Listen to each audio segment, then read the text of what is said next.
C'est un rêve vieux comme le monde, un fantasme qui n'était pas censé se réaliser un jour. Devenir plus beau, plus fort, plus intelligent, repousser les limites de la condition humaine. Aujourd'hui, les progrès de la science nous donnent les moyens de tutoyer ce rêve. Nous avons toujours voulu être immortels, avoir toutes sortes de super-pouvoirs. Mais aujourd'hui, cela devient vraiment plausible. Robotique, intelligence artificielle, nanotechnologie, génétique, ces nouvelles technologies nous promettent de réaliser un vieux fantasme, améliorer l'homme. Nous voulons manipuler, nous voulons modifier, nous apprenons à nous changer nous-mêmes. En essayant de nous améliorer, allons-nous faire de nous des monstres? Voyage à la recherche de cet homme du futur, hybride mi-homme, mi-machine, humain génétiquement modifié, un homme presque parfait.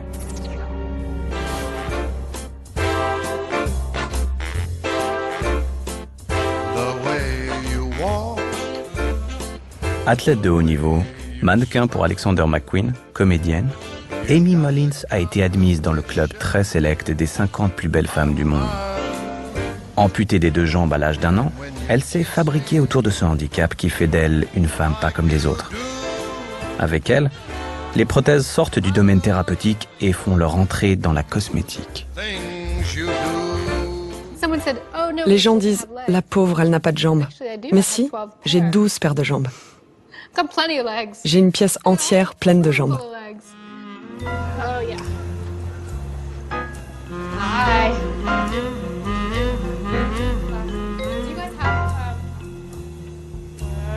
À en croire Amy, nous irons bientôt faire les boutiques pour nous acheter des paires de jambes mieux que nature et conformes à celles que nous vendent déjà les magazines. Nous aurons des membres sous garantie, avec option. Comme toutes les prothèses que nous utilisons déjà sans en avoir vraiment conscience. Nous sommes déjà dans l'ère de l'augmentation. Nous avons tous des prothèses. Ce sont nos téléphones portables, nos ordinateurs. Nous ne faisons plus rien sans tout ça. Je ne sais pas si c'est vrai ou pas, mais il est probable que Pamela Anderson ait autant, si ce n'est plus, de prothèses que moi dans son corps. Et personne ne la traite d'handicapée. Jamais. La bonne nouvelle, c'est que plus personne ne me traite d'handicapée non plus. Un jour, je suis allée à une fête très chic. Il y avait une fille qui me connaissait depuis des années avec ma taille normale. Elle est restée bouche bée. « Qu'est-ce que t'es grande ?» J'ai dit « Je sais. » C'était marrant, un peu comme porter des talons sur des talons. Mais ça m'amusait. Elle m'a dit « Amy, c'est pas juste. »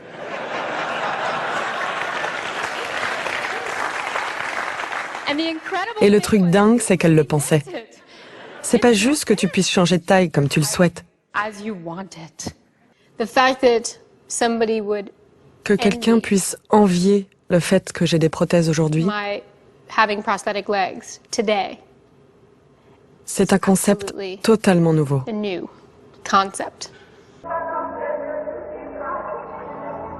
And a man with no legs can't run. Anything else you want to tell me?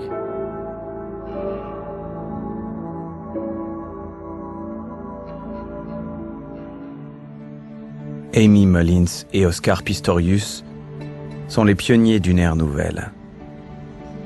Une ère où un homme diminué devient un homme augmenté.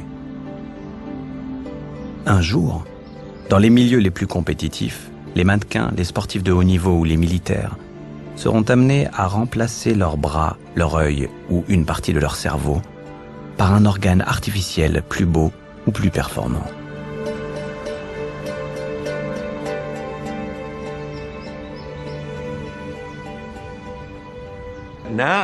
Maintenant, les technologies que nous développons sont dirigées vers l'intérieur de notre corps.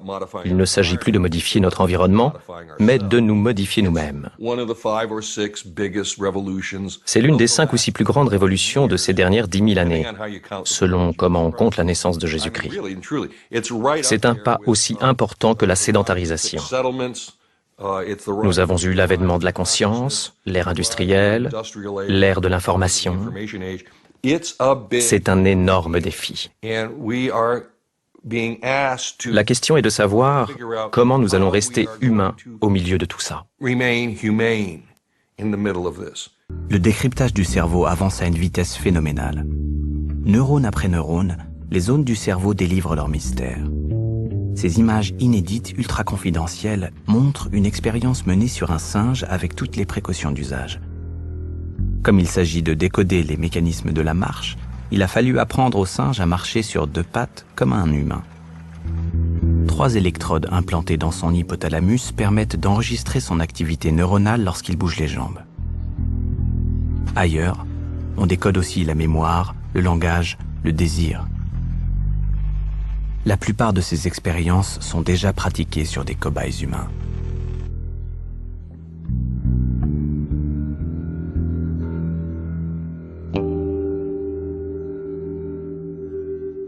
C'est aux États-Unis que les scientifiques sont allés le plus loin. Des chercheurs de Boston ont entrouvert la porte vers une médecine d'amélioration. Pour sortir ce tétraplégique de son isolement, ils l'ont doté d'une fonction surhumaine, déplacer des objets par la pensée. 100 électrodes aussi fines qu'un cheveu ont été implantées dans son cortex moteur. Ces électrodes captent les signaux électriques émis par les neurones et les transmettent à un ordinateur.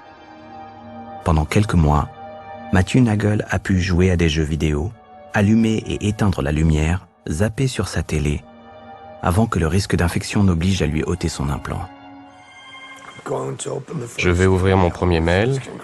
Il dit bravo, vous faites un beau boulot. Maintenant, je vais allumer la télé. Elle est allumée. Je vais changer de chaîne. Là, j'ai changé. Je recommence.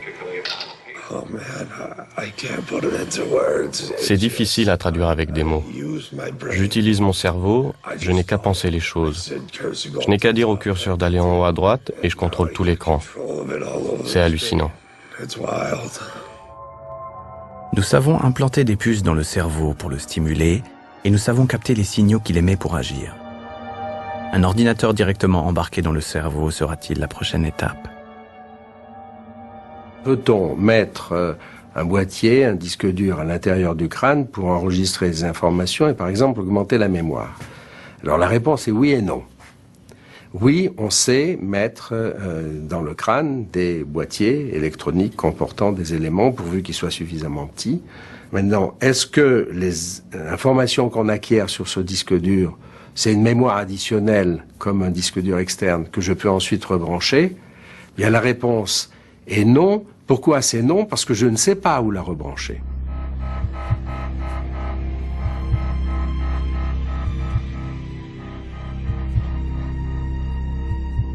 Un simple problème de câblage nous séparerait d'un homme à la mémoire augmentée.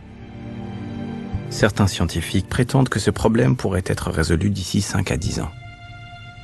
Je sais que ça paraît fou, mais les fondateurs de Google parlent déjà sérieusement d'avoir Google directement dans le cerveau, avec un implant.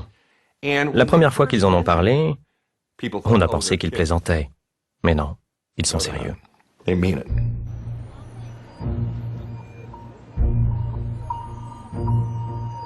Un jour peut-être, nous serons aussi démunis sans implant que nous le sommes aujourd'hui sans téléphone portable. Nos futurs employeurs exigeront de nous des cerveaux équipés des meilleurs logiciels. En Europe, l'idée fait peur, mais de l'autre côté de l'Atlantique, la question ne se pose déjà plus. La question n'est pas de savoir si, mais comment et quand. Nous connectons déjà des neurones humains à des puces d'ordinateur. Nous mettons déjà des implants dans les cerveaux humains. Et nous améliorons tout ça à un rythme de croissance exponentielle. Il y a tellement d'argent à se faire que les capitaux vont affluer à un rythme très rapide. Et cela va jeter de l'huile sur le feu.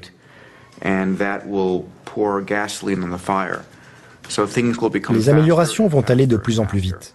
Et lorsque cela arrivera quelque part dans le monde, les gens qui seront améliorés seront tellement avantagés que chacun se dira « Est-ce que moi aussi je peux avoir ça ?»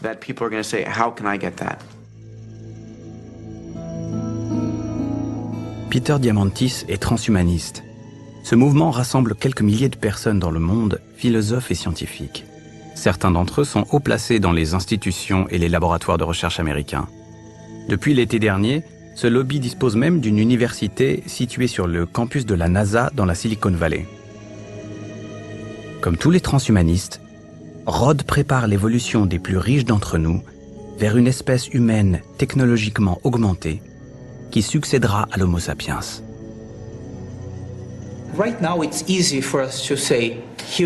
Aujourd'hui, c'est facile de distinguer l'humain de la machine, mais ça va vite devenir très flou.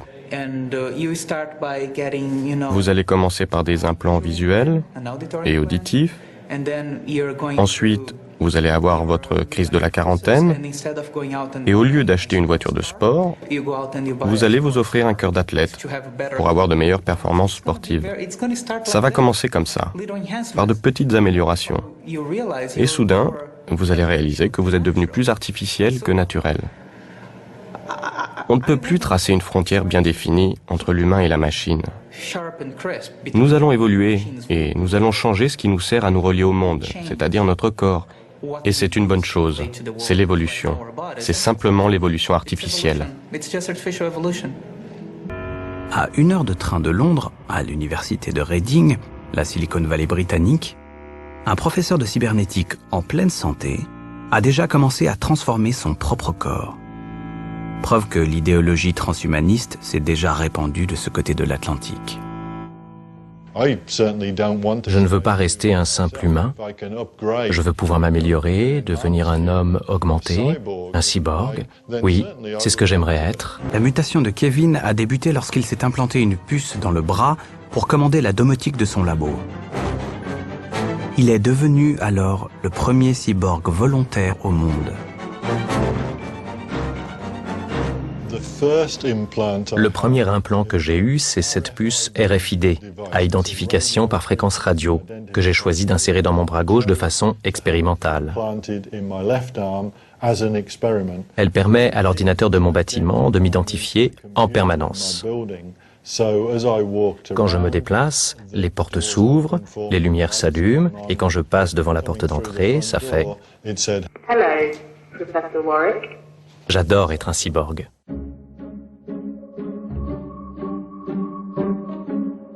Quelques mois plus tard, Kevin décide d'aller plus loin. Il se fait implanter une deuxième puce dans le bras. Mais cette fois-ci, la puce est connectée directement à son propre système nerveux. Son objectif ? Commander à distance une main robotisée.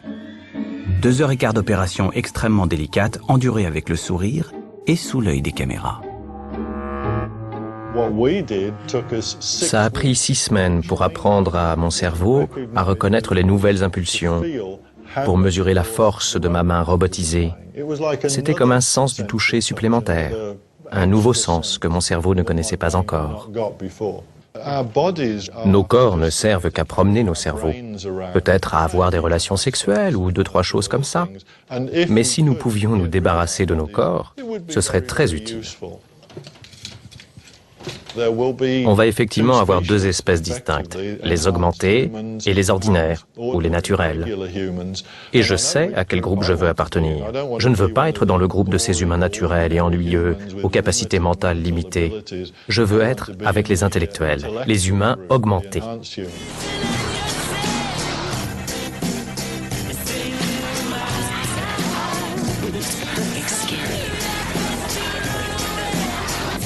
Younger, smaller, lighter, fuller, tighter, thinner, softer. It really works.